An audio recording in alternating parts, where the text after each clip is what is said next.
Friends welcome to NS agriculture vlogs. అందరూ బాగుండాలి, అందరూ మేము ఉండాలి. మేమైతే పెట్టి పెడుతున్నాం. ఇప్పుడు పెద్ద ప్యాకెట్ ఇస్తున్నాం. ఈ సాయంత్రం మా కాలేజ్ ఫ్రెండ్స్ టీ పెడుతుంది. మా అమ్మని అయితే వేడి చేస్తాను అనుకోండి. వేడి చేసి కొన్ని అక్కడ చిన్న బాగుండే ఛాయ్ ఉంటుంది.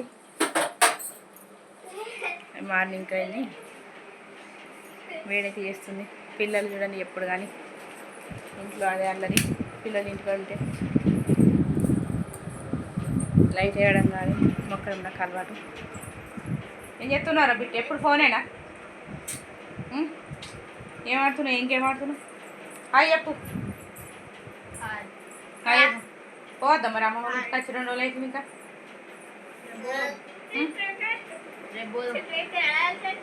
పోతావా సోమవారం నుండి స్కూల్కి? పిల్లలు కాలేజ్ ఉన్నాయని వచ్చినాయి కదా ఫ్రెండ్స్. రేపైతే వెళ్ళాలి సండే. రేపు వెళ్ళిన తర్వాత ఎల్లుండి నుండి స్కూల్కి అయితే వెళ్తారు పిల్లలు. స్కూల్కి వెళ్తే అంతే కదా, పిల్లలు ఆడే ఉన్నప్పుడు అయితే రావాలి, పిల్లలు ఆడే లేనప్పుడు 2 రోజులు ఉండి వెళ్ళిపోవాలంతే మన ఇంటికి. మనం పొమ్మంటావు రేపు మనం పోతున్నాం. పోకు ఆ పొలంలో పడిపోతుంది. బడుంది కదా, పడిపోవచ్చు మంచిగా ఇంటికాడ తాత తోలేసేస్తారు. కానీ వాళ్ళు అట్లా ఊరుగా అట్లా పోయే పిల్లలు కాదు కదా. వాళ్ళు అడి ఆవిడే కష్టం. మళ్ళీ నిన్న ఊగే పొద్దున్న లేచి ఊగే ఏమాయ బడికి ఊరారు అని పొద్దున్న ఆడిస్తే వాళ్ళు బడికి తయారవుతారు. లేకపోతే వాళ్ళు బడికి ఊరు. అందరు పిల్లలు లెక్క కాదు. మేము గిట్నే వేసాం చిన్నప్పుడు పల్లి బడిపోయేందుకు ఇట్లా చేసారు. ఏమో మరి మా పొరానికి ఇట్లా ఎత్తురు పడిపోవాలంటే. భయం లేకనా? భయం లేక అంటుంది ఫ్రెండ్స్ మా అమ్మని అయితే. కానీ మేమైతే అట్లా చేయలేము. స్కూల్కి వెళ్ళడానికి మేము ఎంత తొందరగా అయితే లేచి మబ్బులో లేచి అయితే స్కూల్కి రెడీ అయ్యి వెళ్ళిపోయినాం. ఇక మా అబ్బాయి ఉన్నాడంటే బెస్ట్. స్కూల్కి వెళ్ళడానికి ఎంత పెద్ద అయినా కానీ మారం చేస్తాడు నేను స్కూల్కి వెళ్ళాడని చెప్పి. మా పాపని అయితే డైలీ వెళ్తాను స్కూల్కి. పాపం నేనైతే అక్కడికి నడుచుకుంటూ పోయినా కదా, దూరం. మా స్కూల్ అయితే చాలా దూరం ఉంది. మా అబ్బుల నాన్నకి లేచి 10th క్లాస్లో అయితే నేను స్కూల్కి వెళ్ళినా. అంటే మన ఎట్లా అంటే సైకిల్ మీద ట్యూషన్కి వెళ్ళిన.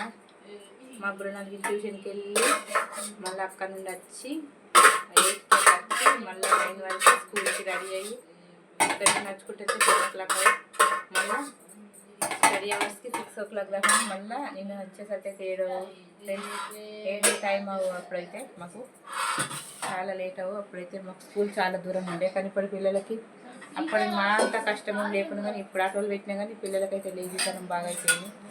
మనం చదువుకున్నంత స్టడీ కూడా వాళ్ళు చదువుకోలేదు. కానీ ఏమో చదివించాలి, మనకంటే గొప్ప స్థాయిలో ఉంచాలి పిల్లలని మనం అనుకుంటాం. కానీ మన పిల్లలు అది మన బాధ అనేది అర్థం చేసుకోవాలి. ఏమంటారు పిల్లలే కదా. మా పిల్లలు అయితే అందులో గడుసు. మా అబ్బాయి అయితే చాలా చూడండి ఎట్లా కూర్చున్నాను. ఇంతసేపు అయితే వీడియో మాట్లాడుతున్నా అయితే డిస్టర్బ్ చేస్తున్నాను. ఇప్పుడు పిల్లలందరూ అంతే, ఈ జనరేషన్ అంతా ఉంటుంది పిల్లలతో తెలిసి. అదే కూరల్లో అంతా ఉన్నట్టు. రైస్ కుక్కరేనా మన అన్నం? మేమైతే అక్కడ పోయి మేము పెట్టుకుంటాం బియ్యం. ఇక్కడ మీరు రైస్ కుక్కర్ కదా. టైం వచ్చేసి అయితే ఈరోజు 5:30 అవుతుంది. కానీ మేమైతే లైట్ వేసుకున్నాం. 5:40 అవుతుంది. ఫ్రెండ్స్ సాయంత్రం టైం అయింది. ఈవినింగ్ లాగ్ ఈరోజు అమ్మ వాళ్ళ ఇంటికాడనైతే. ఓకేనా ఫ్రెండ్స్, ఇల్లు అయితే ఇక్కడ కింద పడిపోయి చూసుకొని మేమైతే ఇప్పుడు టీ పెట్టుకుంటాం, టీ తాగుతాం. ఓకేనా ఫ్రెండ్స్, బోలి ఇట్లా తోమేసుకొని ఇలా క్యూర్ చేసుకోవాలి. పని అయితే స్టార్ట్ చేయాలి ఇప్పుడు. ఓకేనా ఫ్రెండ్స్, ప్లీజ్ ఈ వీడియోకి అయితే ఒక లైక్ చేసుకోండి.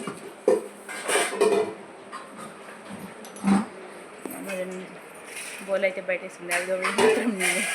అవి దోమి ఇలా యూజ్ చేసుకొని లైవ్ అయితే స్టార్ట్ చేస్తాను అనుకున్నా. చూద్దాం పిల్లలు ఏం చేస్తారో ఏమో. ఇంకాసేపు అయితే లైవ్ స్టార్ట్ చేసాను, డిస్టర్బ్ చేసారు. డిస్టర్బెన్స్ అయింది 2 times. మళ్ళీ ఇప్పుడు అల్లరి చేస్తారు. ఇదే అల్లరి కంటిన్యూ అవుతుంది ఎప్పటికీ. వీళ్ళని 4 కొట్టేదాకా గట్టిన ఉంటుంది. 4 దెబ్బలు అంటిస్తేనే కనిపిస్తుంది అయితే. ఓకేనా ఫ్రెండ్స్, నేనైతే పని చేసుకొని లైవ్ స్టార్ట్ చేస్తే లైవ్కి అయితే నేను తెలుసు. ఓకే, ఈరోజు బ్లాగ్ అయితే ఇది. బాయ్.